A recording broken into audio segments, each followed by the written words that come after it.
and welcome back to another episode of Master Your Life with Kate McKay. I am so glad you're joining us, and I'm super excited to invite and to introduce my dear friend and guest today, Kelly. Kelly, welcome. Thank you so much, Kate. I'm so excited to be here, of course.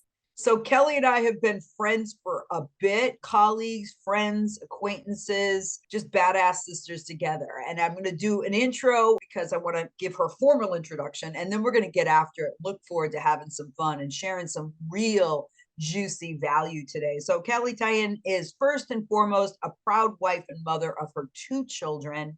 She is a faith-fueled motivational speaker, author, podcaster, sought after Christian coach for women in health, faith, mindset, and personal development. She's a breast cancer survivor, a four-time national bikini champion, right on sisterhood, a podcast host of her show Addicted to the Climb, as well as the author of her book, also called Addicted to the Climb. So again, welcome, Kelly. I'm so psyched you're here. Thank you. Me too. Thank you. Isn't it funny listening to your bio and being like, rah, rah, yeah, whatever. That was so yesterday. Yes. I know, it's such it a trip, is. but we have to act like, okay, yeah, it's all right. So, Well, I think people need to know who we are, a little bit of background, right? But it is right, funny. absolutely, totally. And we met obviously through the fitness world. If you could just give a little rundown about your fitness success, because I think it's an important piece, and I think a lot of people are going to be really curious about that. Well, I've always been into fitness and I loved working out my whole life since I was young. So I started a boot camp and I had a business doing that for 10 years. I always needed, when you're really into fitness, if you're really into it like we are, we always need a new goal, right? So throughout my business of teaching boot camps and mentoring women and coaching and all that, I wanted to up my game. So I decided to jump into a fitness competition, which I didn't know anything about at all. Zero. I went away for a weekend to this camp, Savage Camp, and it just opened my eyes to a whole new world, which that's really what I was going after. I needed something different, like I said. So I jumped into a fitness competition and it was an amazing experience, teaching me so much about myself. It really wasn't even about the competition and putting the heels on at that point, Kate. You know what that's like. It's really about the development of me.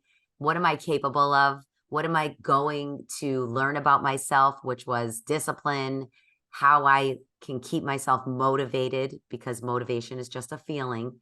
Anyways, I jumped into that scene and did 4 bikini competitions over the course of 2 years, won all 4 of those because I wanted to keep going.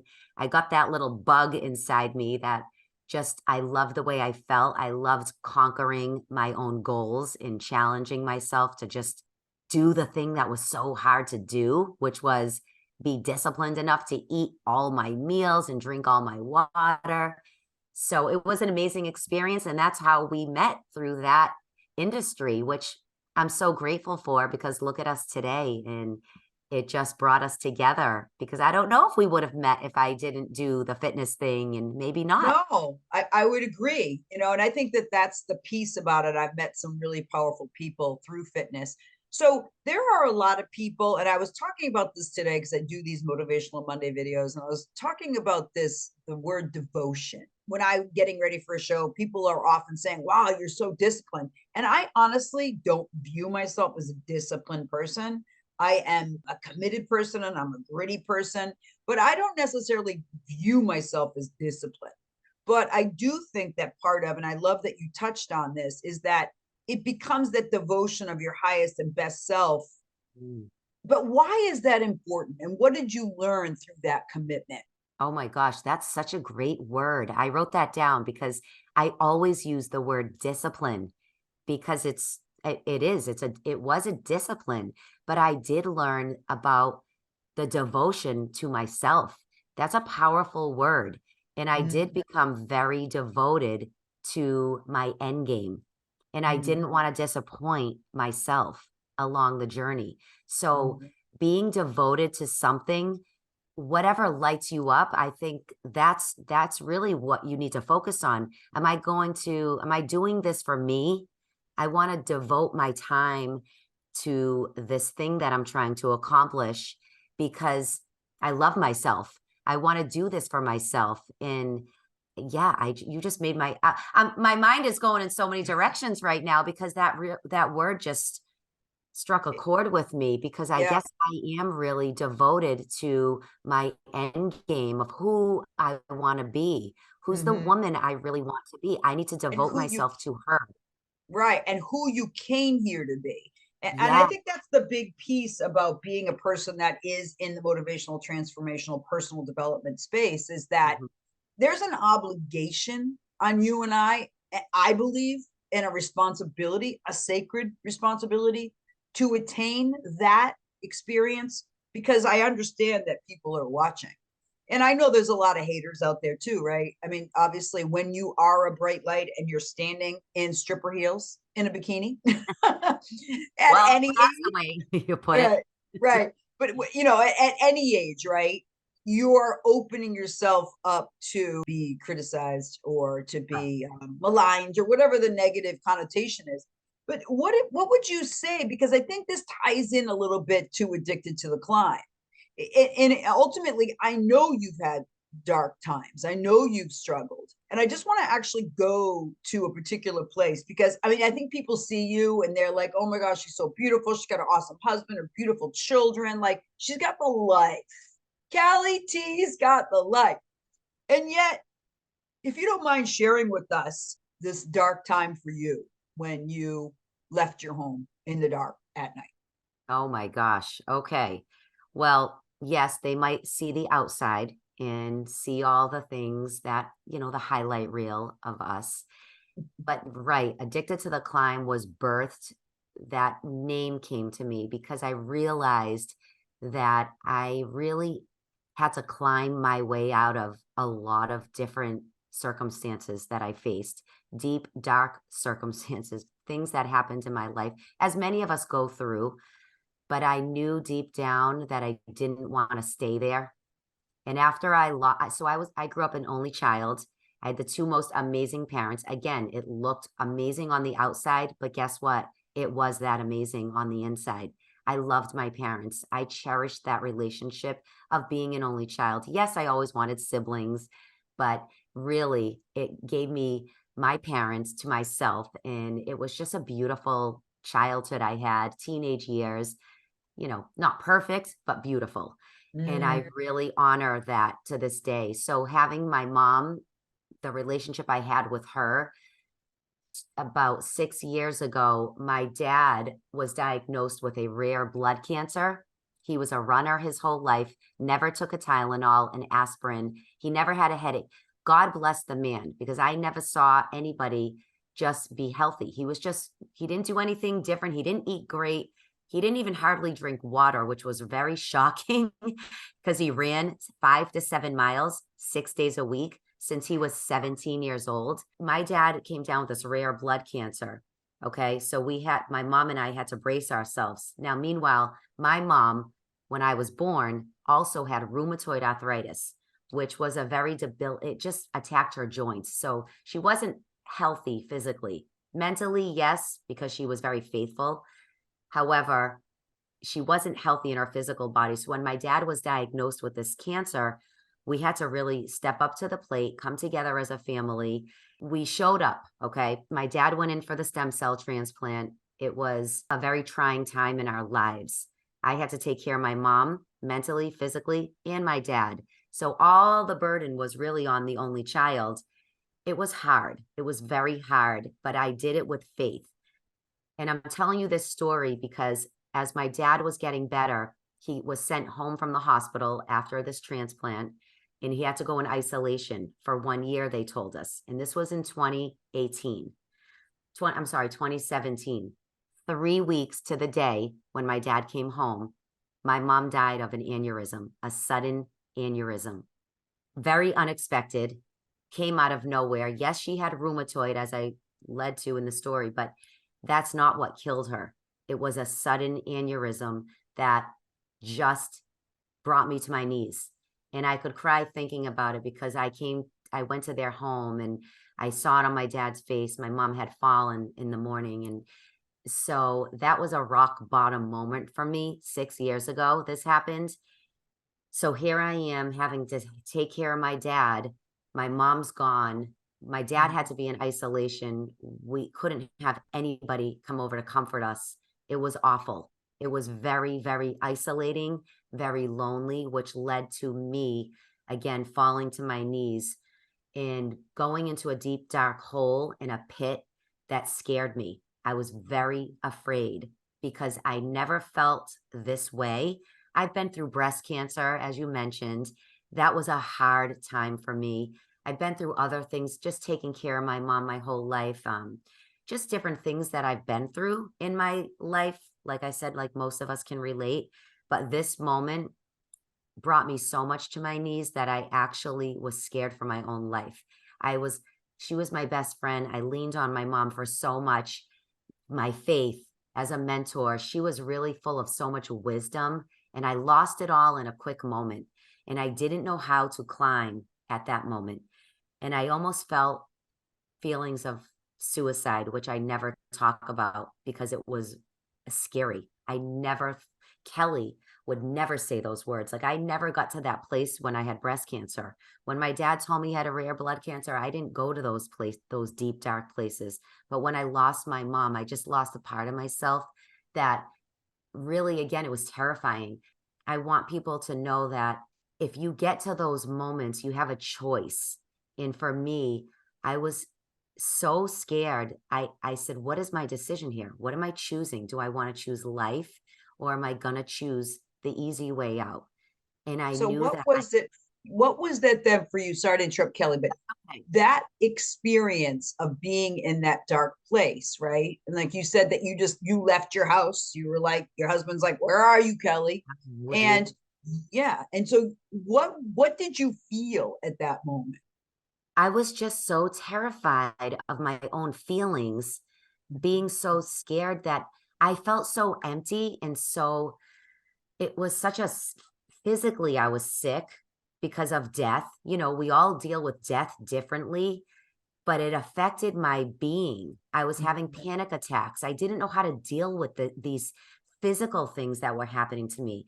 I would lose my breath. I couldn't breathe. My husband would take me out to dinner to try to cheer me up. And I didn't know how to walk through grief because I never felt this kind of grief, a loss that was so deep inside me.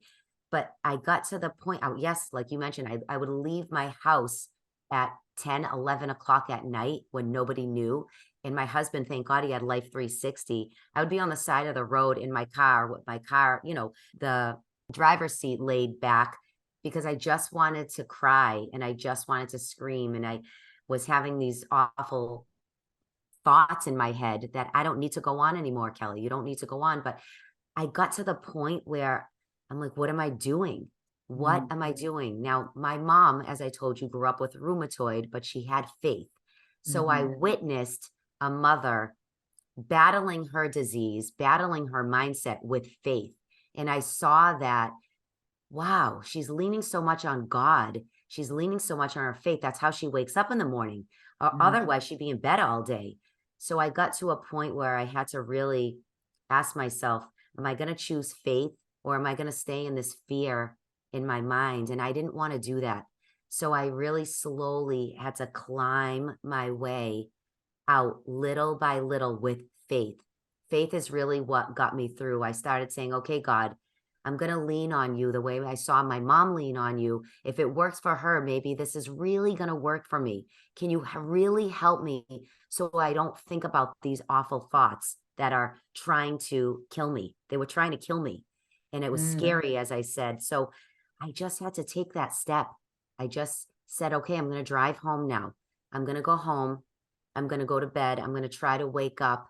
I'm going to try to put a smile on my face. I'm going to try to lean in on God more and less of me. I kept trying to lean more of God, less of me, more of God, less of me. Because the more I leaned on myself, the more I'd keep going down, down, down, down. I really took the faith approach. I really stepped into God. And if this is who you say you are, because I grew up a Christian, then I need you more than ever right now. And I wanted that. So it's a choice. Mhm. It's what do you actually want for someone that's suffering right now or going through a really dark time? Maybe it's divorce, maybe it's grief. I don't know, maybe it's breast cancer. It really comes down to what do you want? Do you want to climb your way back and be the woman God created you to be, who can thrive after this diagnosis or thrive after this death? Like you, Kate, going through everything you've been through, you chose to climb. And so many of us stay in that pity party. They keep that negativity. They can't make it through because they're not choosing to. So I Mm. decided it was really came down to really just getting into my faith and climbing my way out step by step. It was very hard and it was very long and slow process, but little by little, those little baby steps that I took, just waking up, making food. I wasn't eating. I mean, I lost 15 pounds. I was already small. I was like losing everything about myself. My physical strength was gone. I didn't have, so I would start with, okay, I'm going to make a piece of toast today. I'm going to eat something today. Like those are the baby steps that actually got me back to where I am today. So powerful. Thank you so much for sharing that story. I'm honored to be a witness to it. So thank you.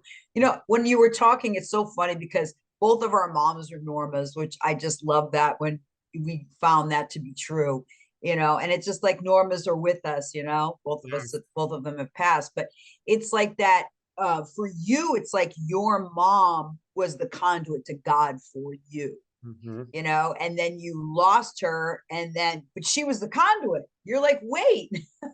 So, you know, it's almost like she was your personal Jesus in a way. I don't say that sacrilegiously, but in a way that you leaned on her faith, I did. and then you had to lean on your own, that you had to create a new relationship with God, your spirit, your spiritual Yes. center.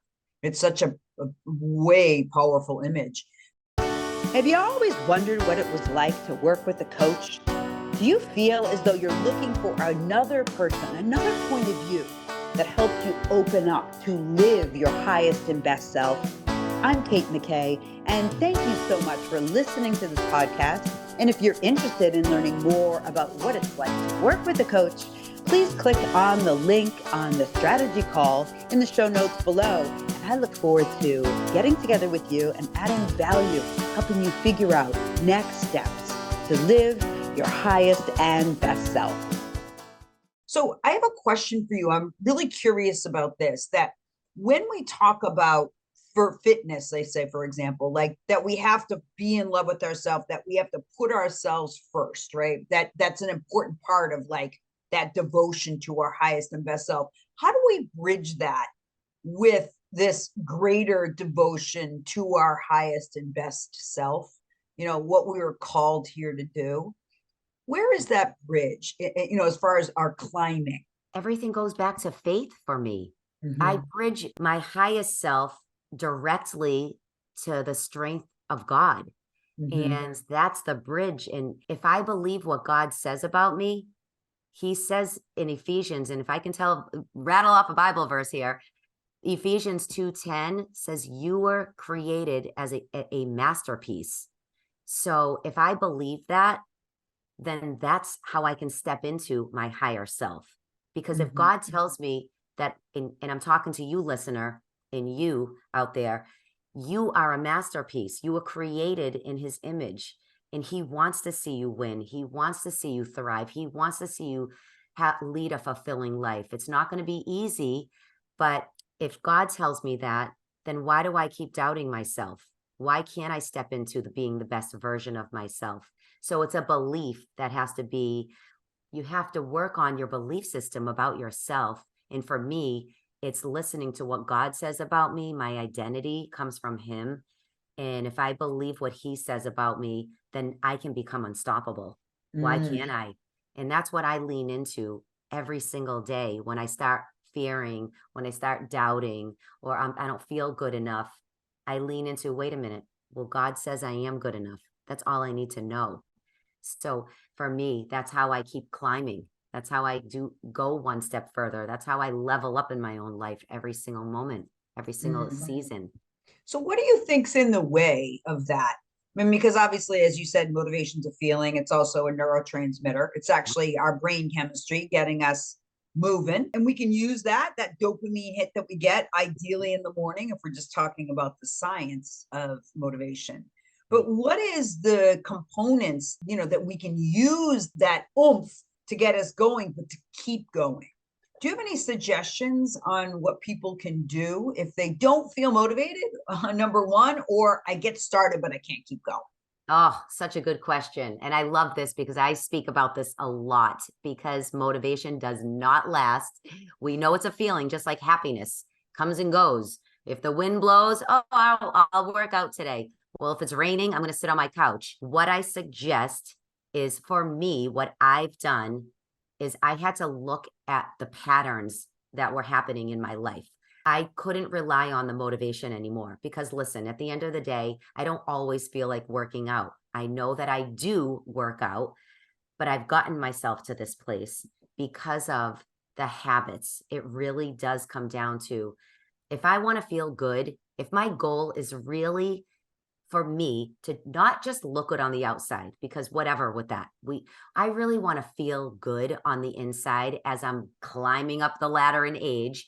I don't want to slow down. So for me, it's really just doing something. I started just saying, okay, I'm not going to stress myself out and say I have to go to the gym for 1 hour. If I can just do 20 minutes, but do it every single day, maybe 5 days a week, that's going to make me happy. And I'm going to commit to that. So it takes setting up these daily habits in your life until it's really locked in. Because honestly, it never was a habit for me, Kate. I was kind of like fly by the night. I always worked out, as I said, but sometimes I would, if I wanted to sit on the couch, I would. But I looked at other women like yourself that were just making fitness part of their life. And I'm like, how are they doing it? So I dug deep, and it was really just, you made it a habit, like brushing your teeth. It's that easy. The more you do something that fuels you, the more you want to do that thing. It becomes just a habit. And that's what I've done. So I just started, no matter what, put the workout clothes on, and I just do something to move my body every single day. And now it's part of Kelly. It's who I am. It's what I do. Your So identity.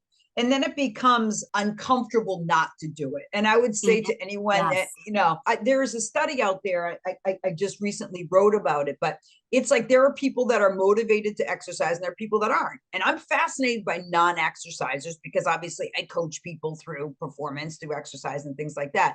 And what they found was that people who were non-exercisers, they felt that exercise would take away from their ideal day. So ideal day for most people is doing things that they love to do, contributing in ways, being with other people, and then just having time that is yours, that there's relaxation time. And so the non-exercisers felt like exercise was going to take away from their quality of their day.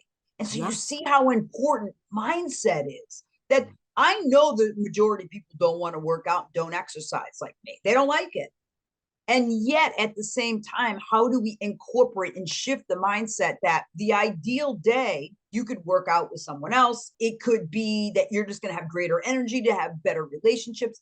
There has to be a shift in the way you view exercise. And now I'm not saying I go, ho, ho, I love to exercise. I don't. I no, love it's to sit and true. hang out, right? But Right. I know that I'm not, that, just being devoted to my highest and best self is extremely important. And knowing this important thing, and this is for you viewers and listeners out there, is that people are watching you. They are watching you, even when you don't think they are. And Mm. I, again, need to stress that there is an important obligation or responsibility that we live into our highest and best. People need us to lead into the light because there are people that are struggling.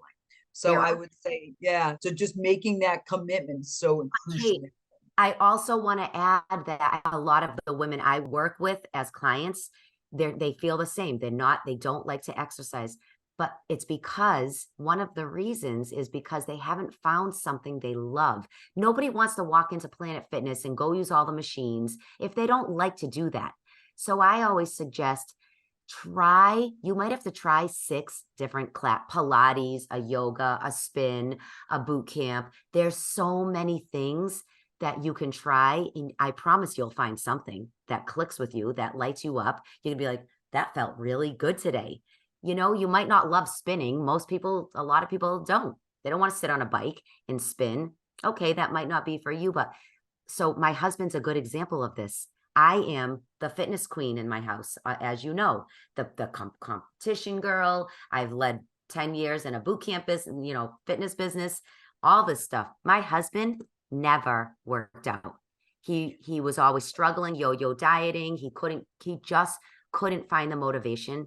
He finally, in this last year, the change in him is unbelievable because he just started. He found an elliptical at the gym, and that's what got him. And if that's all he's doing every day, my husband doesn't miss a day now. I'm blown away by it, but he likes the elliptical, and that's great. I say, that's amazing. Good for you. If that's what you like to do, find something you like to do it for a couple weeks, stick to it. And like you said, Kate, when you stop doing it, it's almost like a weird feeling, like it's uncomfortable not to do it. That's You're what you letting want. yourself down, it's like, wait, I made a commitment. I'm letting myself down That's because so, yes, yeah, don't let yourself off the hook. right. And I think that it sounds kind of harsh, maybe, but I think that again, I'm going back to the component of obligation. That there is a sense that that we're doing our self work, we're doing our personal growth, but we also have a greater responsibility or equally important responsibility, and that's doing our social work. That is, you are here to contribute. We are here to contribute as human beings, and don't let the end of your life be full of regret.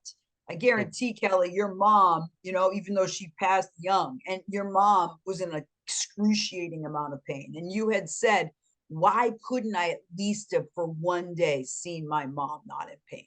You Mm-hmm. know, and I get goosebumps just even saying that to you, right? And yet she still was an inspiration to you. And yet at the same time, Kelly, you knew she was in perpetual pain since the moment you were born.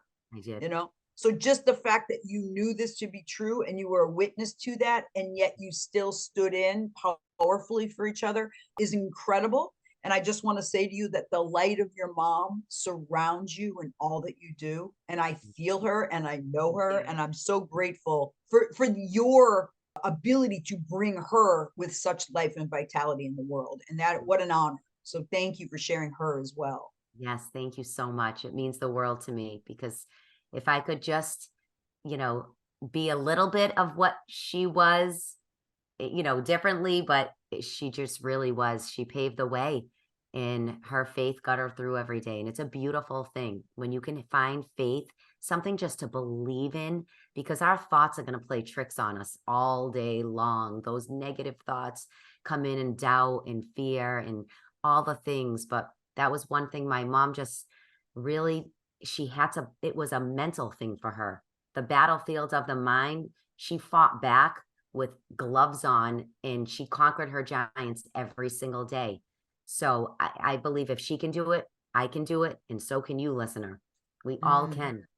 So the word courage, Bo, we talked about this at the beginning before we hit record.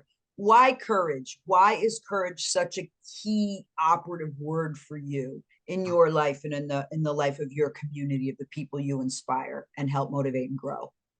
That's my favorite word because everything takes courage. I realized that, like I told you the story, just climbing out of that dark place, I had to have courage to do that. And it took a lot of courage. It takes a lot of courage to go to the gym if you're not used to going to the gym. Courage is just something I really strongly believe that we have to work on every single day. And I know people talk about it all the time, but it is like a muscle. The more you take one courageous step in your life, that boosts your confidence. And I want to feel confident in myself. So I need courage to feel confident. They work hand in hand. A lot of us don't have confidence. We wonder why. Well, where are you not being courageous? Courage is something we need in every area of our life, and we need to lean into it. How can I be courageous today? Maybe you're afraid if you are a network marketer. Maybe you're afraid to pick up the phone and call 5 people. That takes courage to do that. But once you call the 5 people, think of how much confidence that you built just by doing that so you can do it again. And I guess my whole thing when it comes to courage is it propels you forward and forward and forward to keep taking chances, to keep climbing higher.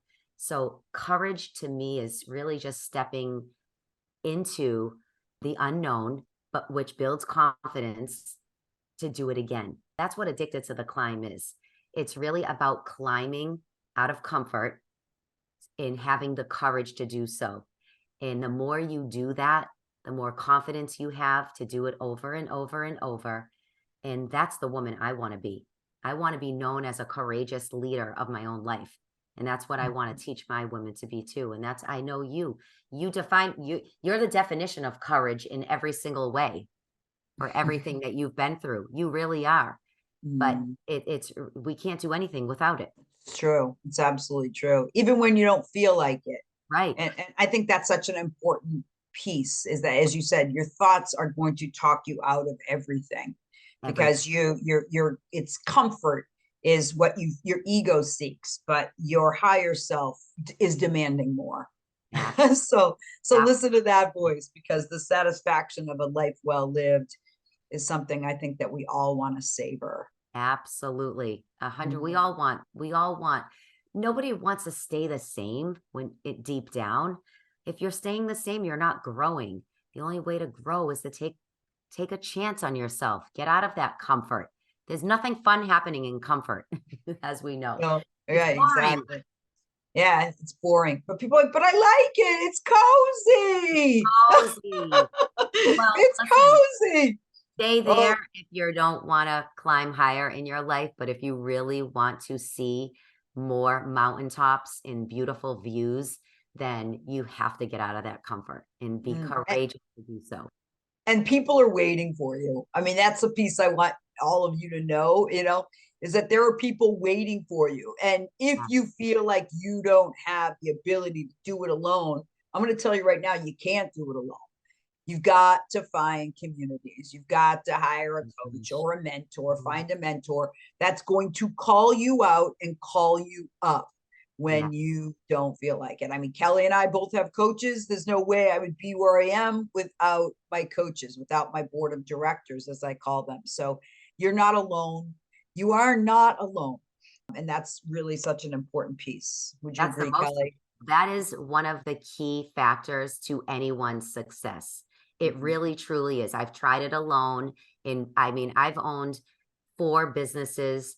I mean, between my husband and myself, big businesses. You cannot do things alone, or else you can, but it will take a lot longer. When you get those coaches, when you get those mentors, get in a mastermind, whatever it takes, you'll see that you feed off each other.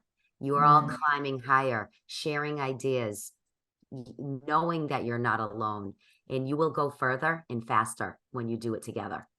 Exponentially so. So just give a little rundown on where people can find you, where people can play with you, and anything you have coming up that you want to share. Absolutely. I am on LinkedIn. That's my biggest platform where I am every single day. Just my name, Kelley Tyan. I am on Instagram, Kelley Tyan, and my website is kelleytyan.com. It's very easy to find me. Except her spelling. Except my spelling. Yeah, Kelleyt as in Thomas, Yan. Yes, correct. And now I have my January. We're kicking off my mastermind for faith-based women who want to climb higher in faith, deepen their faith, activate their faith, have the support, what a mastermind is, and grow personally. So that's coming up. The waitlist is open for that, and they can just find that on my Instagram and my LinkedIn. It's all right there. So thank you. Awesome. Any parting word? And I usually ask this: if you had a billboard, Kelly, what would you want that billboard to say? Well, I would say never back down. Never, ever back down. Make moves in your life. I mean, the billboard, would just say, never quit, because quitters never win. And that's it. Mm, If you're going to quit, you're never going to win. So mm. never quit on yourself and never back down. Keep going. You're worth it. My tagline is, your life is worth climbing for. Oh, so good. I love that.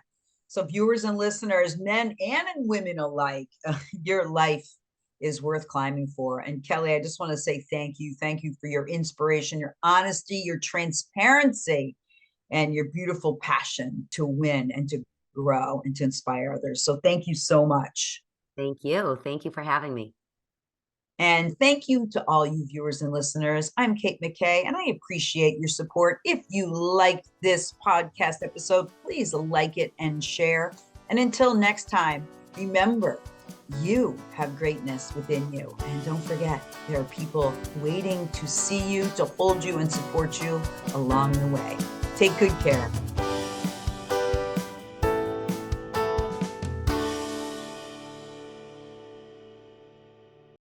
Thank you so much for listening in to another episode of Master Your Life with Kate McKay. Please be sure to like and subscribe to this channel. And again, I appreciate your support. If you know anyone that is looking to share their story, please reach out to us at kate@kate-mckay.com.